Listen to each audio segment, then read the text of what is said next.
You are now tuned into a WNCT Now digital news update. Some top stories we're following.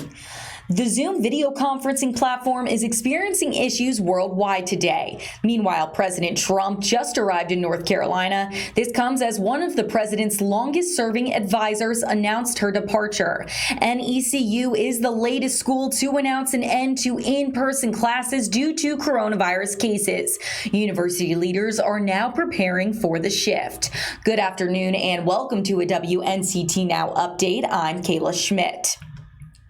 This morning, Zoom users worldwide were experiencing issues. They took to social media to report problems that just started after 8 o'clock a.m. Eastern Time.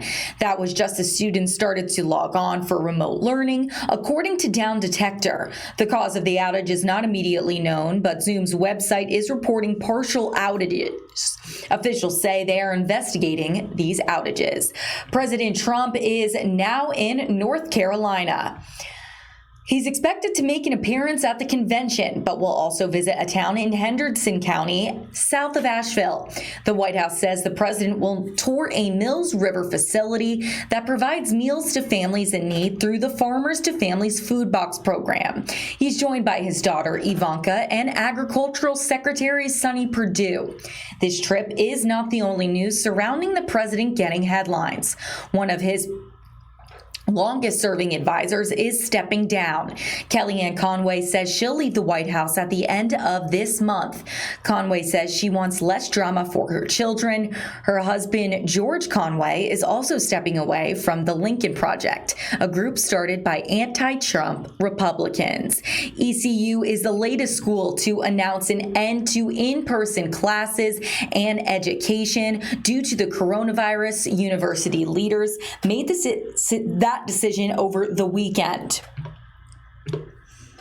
Undergraduate classes are suspended today and tomorrow. Starting on Wednesday, undergrads will move to online learning for the rest of the fall semester. The decision comes as the school reports a total of 8 coronavirus clusters on campus, 7 in residence halls, and 1 at a sorority house.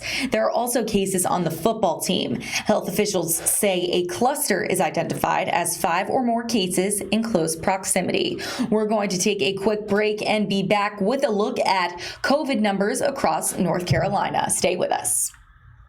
I think the biggest thing about this newest phase that we're in North Carolina is the fact that we can kind of go back to some of our favorite businesses. A lot of local businesses have missed out on opportunities to serve their community during the pandemic. I'm still a little anxious because there's still so much unknown about this coronavirus and how it affects us. You know, we've been weeks, sometimes months without seeing some of our coworkers, so kind of reuniting with them, you know, socially distant, but at least in the same room is really nice because you miss those daily interactions.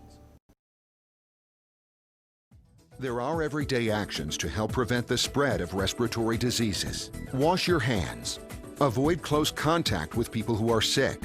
Avoid touching your eyes, nose, and mouth. Stay home when you are sick. Cover your cough or sneeze. Clean and disinfect frequently touched objects with household cleaning spray. For more information, visit cdc.gov/COVID-19. This message brought to you by the National Association of Broadcasters and this station. Welcome back to a WNCT Now digital news update. Before we go, we're going to take a quick look at COVID cases across the state. North Carolina health leaders confirm an increase in cases and deaths.